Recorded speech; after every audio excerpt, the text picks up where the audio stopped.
So, we're going to be continuing in Acts. So if you will, please stand for the reading of his word. We're going to look at Acts chapter 18, starting in verse 12. It says this. But while Gallio was proconsul of Achaia, the Jews with one accord rose up against Paul and brought him before the judgment seat, saying, "This man persuades men to worship God contrary to the law." But when Paul was about to open his mouth, Gallio said to the Jews, "If it were a matter of wrong or a vicious crime, O Jews, it would be reasonable for me to put up with you. But if there are questions about words and names in your own law, look after it yourself. I am unwilling to be a judge of these matters." And he drove them away from the judgment seat. And they all took hold of Sosthenes, the leader of the synagogue, and began beating him in front of the judgment seat. But Gallio was not concerned about any of these things. Please lift your hands and pray with me. Father, thank you for your word. And Lord, we praise you that you have given it to us, that it is alive and active, that it is for us today. It's not dead, but it is powerful. And so, Lord, I pray that you fill us with your Spirit this morning and help us to hear from your word, to be changed by it, to grow in our love for one another and for you. Lord, thank you for this opportunity to preach. Be with me and with my words. In your name, Jesus, amen. You may be seated.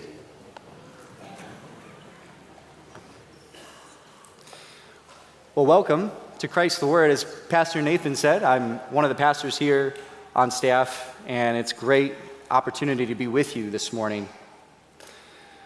It is interesting to look out and see all the sunburn.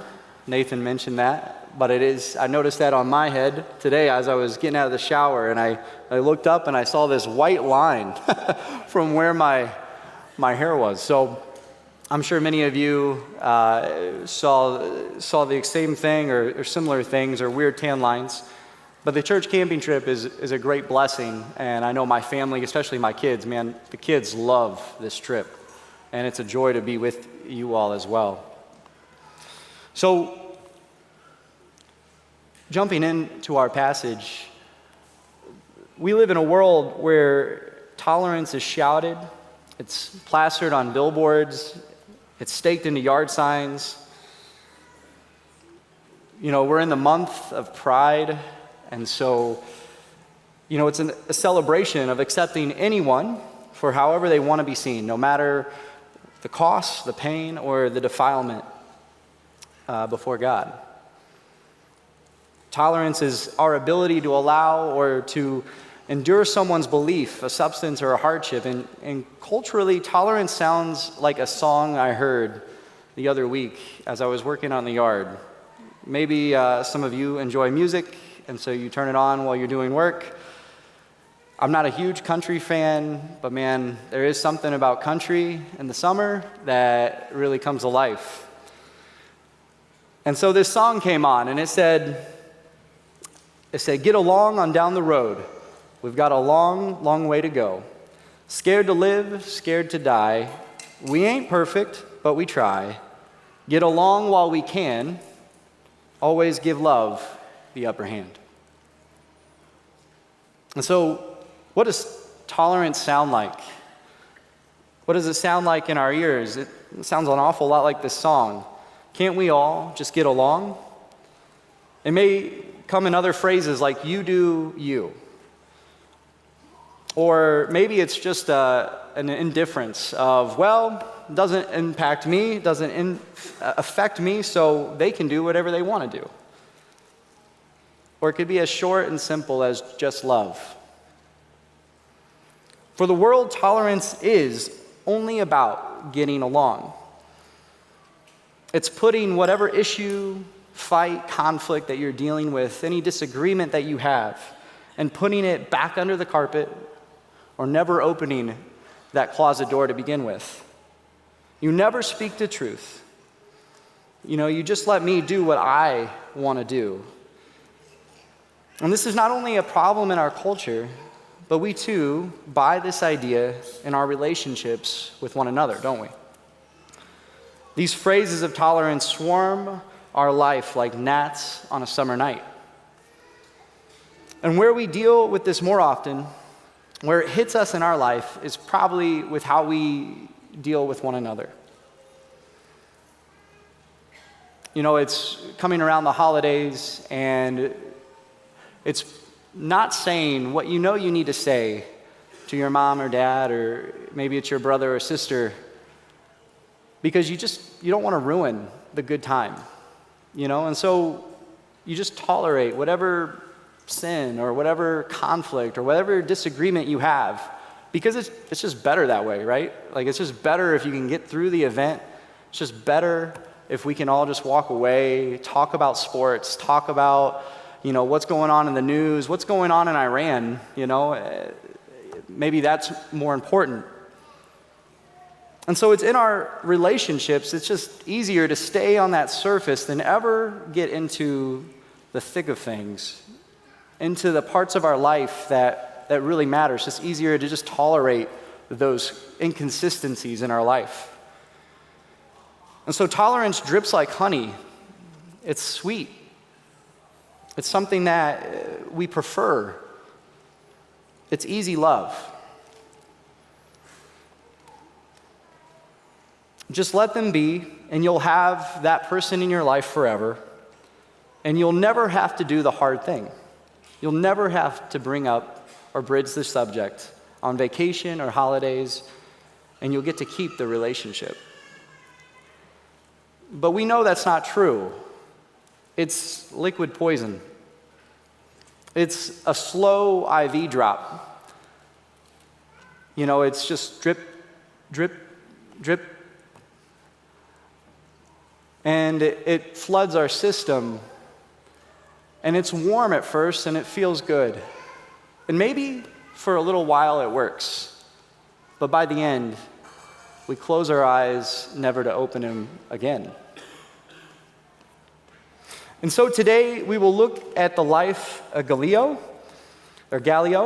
as a life we must pay attention to, consider carefully, and heed the warning the Holy Spirit extends to all of us who want to stand before God one day and hear, "Well done, good and faithful servant." And so, in order to understand the passage we just read, we need to see what God has been doing. We need to look at what Paul has been doing in the city of Corinth. And so he has left Athens and he's arrived at Corinth. And as we've heard before, it's a city much like Las Vegas. It's a port city. It's a city where a lot of transactions are happening. People are moving in. It's moving. It's bustling. It's an exciting place. And like in our own day, in our own Vegas, it's steeped in sexual immorality, materialism, and wicked behavior. And yet, God's power is ripping through the deadness of Corinth. You know, you can think about many of us who got home from the camping trip, and it's putting our kids in the bath, and immediately you go to wipe their face, and all that grime and caked on marshmallow and cookie crumble is just being wiped off, and you remember your son or your daughter has a face. You know, God is wiping Corinth, and people are coming to know him. People are coming alive in faith.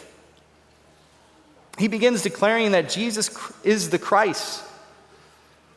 And there's a certain group, the Jews, that harden their hearts and they reject him. And so Paul, at this point, he shakes off his garments. He comes up against a little bit of a barrier, and immediately he just says, "I'm done with you." And so he shakes out his garments and he turns to the Gentiles. He turns to the Greeks who are present there. And he moves in with a man named Justus, who lives next door to a synagogue. And even after hitting this barrier, immediately the ruler of the synagogue comes to faith, Crispus. And he becomes a believer. And along with him, so do many other Corinthians. I mean, this was explosive. This is God at work in the midst of trial and persecution and hardship. And of course, as Pastor Nathan preached last week, God speaks to Paul in a vision, and he says, "Do not be afraid. Keep on speaking, and do not be silent. for I am with you, and no man will lay a hand on you. And so for a year or so, Paul gets to continue to do his ministry. And I'm sure every day there was persecution and trial and that he had to deal with. But as we get into our passage, we see that the enemy is nearby.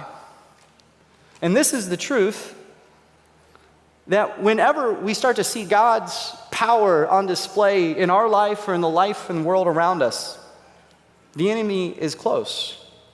For Paul did not gently ease into the ministry at Corinth. He ran and he jumped and he cannonballed in. His words were sharp, they struck, they made men squirm. There was no getting along or letting people stay in their old ways. Paul wasn't necessarily pugnacious. He wasn't just looking for a fight just to fight. But when it came to the truth of God, there is no room for tolerance. The truth doesn't need to be massaged into culture. It's a powerful splash that brings new life. And that whenever we take God at his word and we lay hold of him by faith, we can expect great things to happen. We can expect new life to sprout around us. But we must not be surprised either, because the enemy is near. Scripture tells us that Satan prowls around like a roaring lion, seeking someone to devour. And so as we enter our passage, we see Paul is brought before Gallio, that the Jews have come together, that they've found common ground. And I'm assuming what that means is that there were two types of Jews. There were the Hellenistic Jews, those who were more assimilated into culture, who were probably sent out of Israel, moved to Corinth, and adapted to the ways around them. They left behind their old, maybe Israelite ways and really took on becoming more Greek than Jew. And there was tension between them and those who would not assimilate, those who would just be like, I guess, conservative Jews, you could say. But here in our passage, they put down their differences and they find unity. They find a common enemy and make a united front. And so together they bring Paul before the new Roman proconsul of Achaia, Gallio. It's interesting, as I was looking into this, archaeologists have found an inscription around Corinth where on the stone arch they have Gallio's name and a date. And so most likely Gallio was proconsul around the time of 51 AD. And so we can even tell when Paul was in Corinth. And what we do know about this is that it's important because it means that Gallio was new to the area, that he moved there around 51 in the spring of 51. And so, you think about, why did the Jews choose to bring him at this moment after a year or so of Paul doing ministry in Corinth? Well, he does so because here's this new leader, this new governor. Maybe this guy will give us favor. Maybe he will listen to our plea and he'll convict Paul. It could be, the more you dig into Gallio, you realize that this guy had a pretty spotless reputation as well. Gallio's life was above reproach. He was a beloved man to all who knew him. He was well educated. He was known for having sound judgment. He was a devoted servant to Rome. And his brother was Seneca. Seneca was this great Stoic philosopher who tutored the Emperor Nero. And so even this great philosopher of the day, Seneca, prizes his brother. He just adores him. So much so that Seneca dedicated one of his famous treatises on the happy life to his brother Gallio, and that says how much he admired him. He wrote that if you were to run into Gallio on the street, you would not have thought of him as an elite. You would have probably just walked by him. He was a guy who was often seen as just one in the crowd. He never tried to stand out. He was a man who didn't love money. He didn't put up with flattery. In many ways, you probably could see why Seneca thought highly of him. And even from his own writing, Seneca says, virtue is nothing else than right reason. And so, his view of Gallio is that this is a man. He's right in the mind. He's not after the things of this world. He's not a materialist. He's not looking just to climb the ladder because he wants recognition. He loves his country. He loves what he does. And so, here's the man that the Jews bring Paul before. And so they may know this about him. They may know of his reputation. And so they're looking for Gallio to go in their favor. The portrait of Gallio that I've tried to paint is he was a great man. He came from a family of great privilege. He was a man who worked hard. He had a straight character, universal respect. He was a man who believed his appointment was destiny. What I mean was, even his role to be the proconsul of this region, it was not by just hard work alone. He had to work hard, but that was just to get your name into a hat. And from there, it had to be drawn. It was a lottery system. And so sure enough, Gallio was drawn, and he ended up as the proconsul of Achaia. And so he would have believed himself that he was a man of destiny. Finally, I think we can look at Gallio as he's not a villain, he's not corrupt, and he's not a thug. He's not doing shady business, at least from what you can read about him. But that he was a guy you would want leading your company or maybe in your local town. Probably a man that in many ways we aspire to be, that we would like to see ourselves become. And so I want you to hold this picture in your mind, because by the end of this passage, the Bible is going to give us a stark warning about what kind of man he really was. And so we get to the trial and the verdict. And so the Jews drag Paul before Gallio and they charge him. They say, this man persuades men to worship God contrary to the law. And so there are two ways that you could read the charge that they present. They could be going for Paul as breaking the Roman law, that a certain religion, any religion had to be registered with the government in order to practice. It had to be registered, and then it had to also submit itself as a religion that's willing to bow before Caesar as the true Lord or true God. And so if that was the case, Paul would be committing treason at this point, and some say likely would have been beheaded. Or they were trying to say that Paul was just dealing within the religious context of Judaism. Paul was going around teaching that Jesus was the Messiah, which they didn't like. They didn't believe that Jesus was the Messiah. And so they were trying to charge him with, again, what was going on in their own faith, trying to get him to say, yeah, you're right. This guy is breaking the law. He is teaching outside of your own means. And so giving them permission to beat him up or maybe even put him to death. And so either direction would have ended Paul in a bad place. But if you remember from earlier of what God said prior to this passage, he says, God already said no one was going to harm Paul. And you and I know how the story goes, but if you put yourself in Paul's shoes, really, what would you have thought in that moment that you're being dragged before Gallio? How would you have responded? Would you have had the faith like Paul did to begin opening your mouth? Or would you have been terrified of what was to come?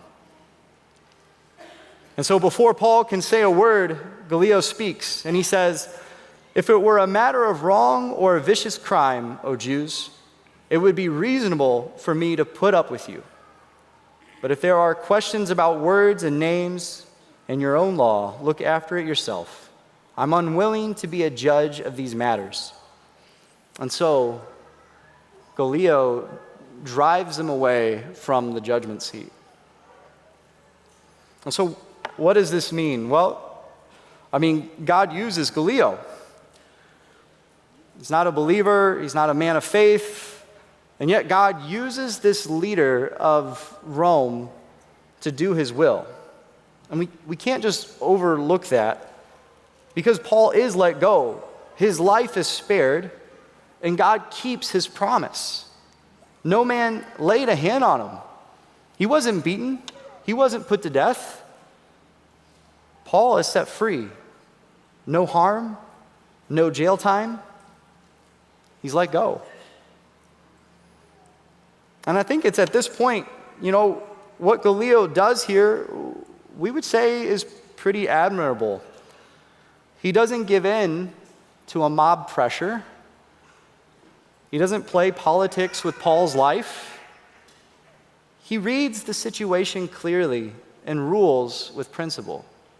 He sees what they're trying to do. He sees that they're trying to get him to just deal with their problem. And he rules fairly. How many of us would be like Gallio in that moment? How many of us have been in far less high-stakes situations and have caved to a coworker or a peer or a crowd? It's not human nature to take the path of least resistance. And yet, it seems like in this moment, Gallio went against the current. But that's kind of where it ends. It doesn't go farther than that. At this point, if that's all we had, I think we would say, wow, what a guy. What a leader. But then we read the next verse. As Gallio drives the Jews away from the judgment seat, they turn and they seize Sosthenes, the new leader of the synagogue. And he was probably even the guy who led the Jews and united them in the first place. So kind of wild turn of events. And they began to beat him right in front of the court, right in front of the judgment seat, right in front of Gallio. Now, what's interesting about Sosthenes is that this is the only time we hear about him, and it's in this scene he's getting beat up. But the next time that his name shows up is in 1 Corinthians, in verse 1. And it's striking because instead of a man leading the Jews to attack Paul, he's with Paul. And so even God's promise to Paul that he would protect him, that he would bless him, that he would continue to do great things in the city of Corinth, it even leads this man, Sosthenes, to faith, which is just incredible.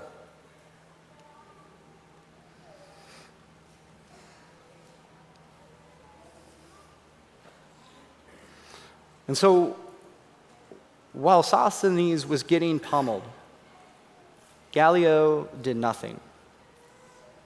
Luke records it for us plainly. He paid no attention to any of this.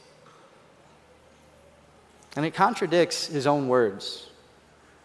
He said earlier that if there was a matter before him that involved a wrong or a vicious crime, he would act. And yet, here's a vicious crime. A man being beaten for no apparent reason, happening in his courtroom, and he does nothing, and he fails his own standard. And so, in one moment, you're saying, wow, what a guy. He made the right choice. He saved Paul. To the next moment, you're disgusted by him. In the space of one verse. The same man, the same scene. And so what happened? And so let's look at Gallio. Gallio is an example here that acts as a portrait that we should look at. And not just look at and say, wow, that's interesting, but it should almost be like one of those filters you've used on your phone for taking photos that you can like interpose over yourself or over a scene. You know what I'm talking about? Kinda? Okay. I was trying to think of a way this works, but it should almost just be maybe a mirror is a better example, right? It should show us ourselves. He shows us who we are. He shows us our heart, right? And so what do I mean? Well, Gallio is sophisticated. He's educated. He's a reasonable man who has figured out how to coexist with everyone. He doesn't argue about words and names, which is his way of saying he has no interest in the things of God or the Jews and their dealings. That's their problem, not mine. He's got bigger fish to fry, real matters, tangible things. He deals with what he can see, touch, and manage.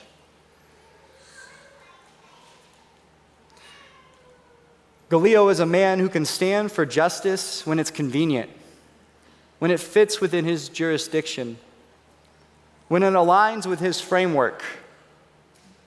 And if he was here today, probably if he had a screen and a keyboard in front of him.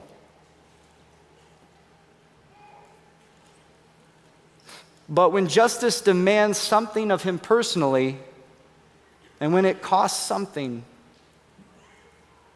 what does he do? He does nothing. He doesn't say a word. He doesn't even call for help. He doesn't call for the guard. And mind you, he is the proconsul. I mean, this is within his authority. He should have stepped in and assisted, but he doesn't do that. And Luke records for us again, he says that he simply didn't care. He slept fine that night. And so Gallio really is a portrait that we need to look at and examine our own heart. He is the man who's mastered getting along by simply caring about nothing that truly matters. So look into the mirror. How are you like Gallio? Where have you chosen to dismiss sin in yourself or in others? What topic do you avoid with friends or family, knowing that it will cause a fight, but knowing that it's what they need to hear? What do you avoid? It's when you go on that family trip and you know in your gut, and you're like, man, I really hope this conversation doesn't come up because I may have to say something. Have you ever said that? And so let me ask you, when was the last time you did? When was the last time you brought up anything real?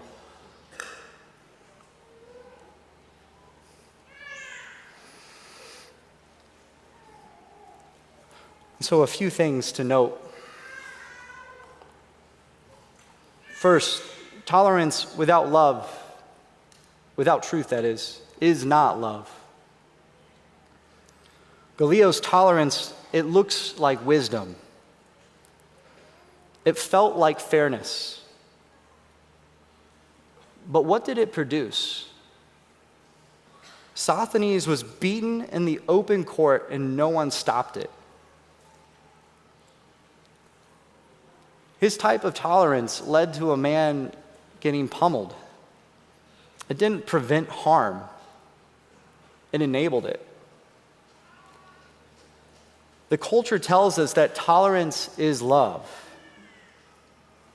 But where was the love in that moment? Where was the love while they were socking him and kicking him? Love without truth is not love. It's apathy dressed up in kind-sounding words. I think you're familiar with this passage, but Paul writes this later to the Corinthians, and he says, love is patient, love is kind, and it is not jealous. Love does not brag and is not arrogant. It does not act unbecomingly. It does not seek its own, is not provoked, does not take into account a wrong suffered, does not rejoice in unrighteousness, but rejoices with the truth, bears all things, believes all things, hopes all things, endures all things. In other words, true love tells the truth, even when it costs something. It doesn't stand by while someone is harmed.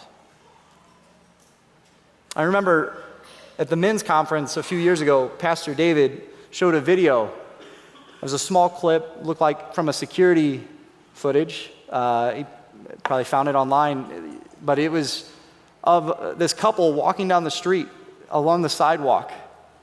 And all of a sudden, at the corner of the screen, off the screen, there comes this guy in black who runs up and starts harassing them. You know, he's clearly trying to steal. This woman had a purse along with her. He's trying to get this woman's purse. And what do you think the guy did? If you were there, you know. The guy ran away. He darted. The dude darts off the screen while the woman's being mugged and her purse stolen. The man in the video is how the world loves.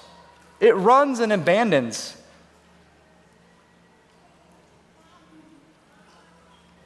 They cut you off when things get hard. But most of the time, it's done standing right next to you. It's just their silence. They stop speaking to you. They just talk about the news or what they're watching on Netflix. They don't say anything anymore. The love of the world runs and abandons. And yet the love of God that He calls us to, it doesn't run when things get hard. It doesn't seek to hide the truth. It's willing to stay in the ring. It says the truth and it takes the punches. It puts itself on the line and trusts that God will do more than they can imagine. That's what the world doesn't understand. It doesn't understand what it means to actually say the truth. We go online and we say whatever is on our head and on our heart. But then when we see somebody before us that we love hurt by their decisions, by their ideas, by some philosophy, we say nothing. We don't even enter into the conflict with our spouse or our children. Or maybe we do, and we say something, and it's sharp, and it cuts, and we pat ourselves on the back and we say, good, I did it. I said the hard thing. But do you stay in the ring? Do you stay in the ring to fight for that person you love?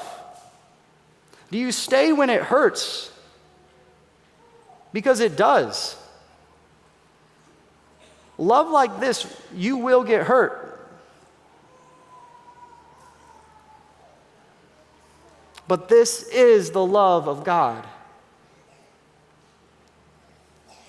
And the world doesn't understand it. And so who do you need to get into the ring with today? Who do you need to reach out to? and have that conversation with. I'm sure you can think of times, as I can, when people and dear friends have said the hard things to me. And you better believe it's hard to hear. It hurts. Your hands get sweaty, and you get maybe a little angry, or I don't know, maybe you are angry. You want to blow up. But man, by God's mercy, when my ears are open to hear it, it's a blessing. I know you've experienced this. And I'm thankful that I have people in my life who love me this way, who are willing to fight with me when I'm wrong, who love me enough to change my direction, who stay in the ring with me, even when I punch back. And I've thought, man, why do we run? I mean, we say we love these people, and often it is those who are closest to us. Why do we run and say nothing?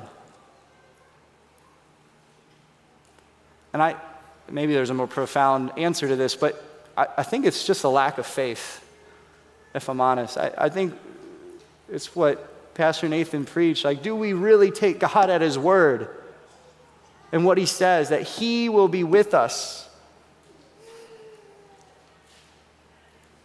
And so this parable came to mind of when Jesus tells of the seed that has to fall to the ground. It must die. It must drop from its comfortable place on the vine and fall to the ground. It has to risk everything. But what happens? What happens?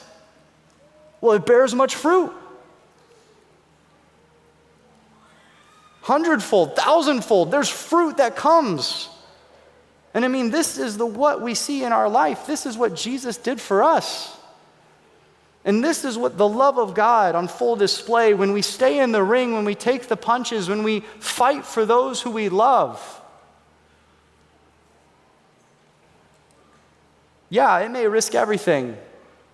But do you have the faith to believe that God will bless you and will bring fruit in their life, in your life, and could do far more than you ever imagined in that relationship?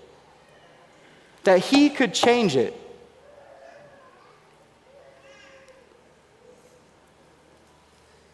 That's love. It puts itself in the midst of the relationship, believing that God will bear fruit that will bear thousands.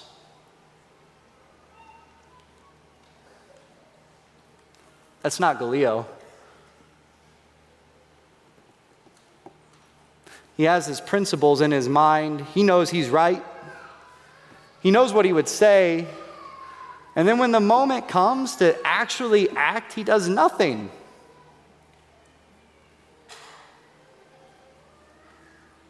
But that's true for us as well.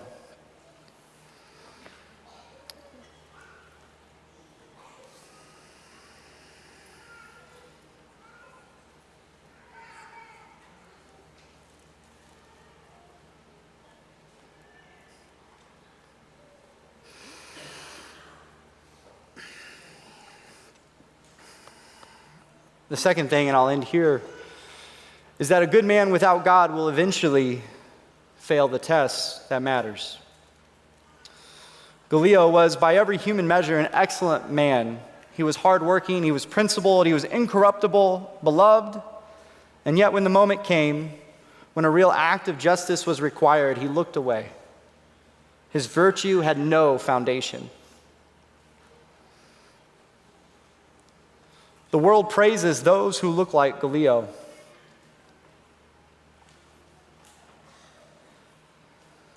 That's not bad, to be a hard worker, to be disciplined, to have good morals.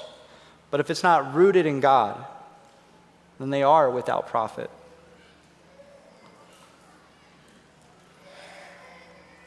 And so this warning, so let this be a warning to you.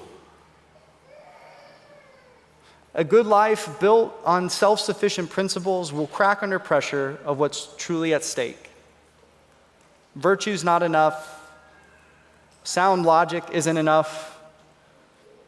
We must be men and women who have a real relationship with God. We must know his love. This is what gives us power to unhinge the world.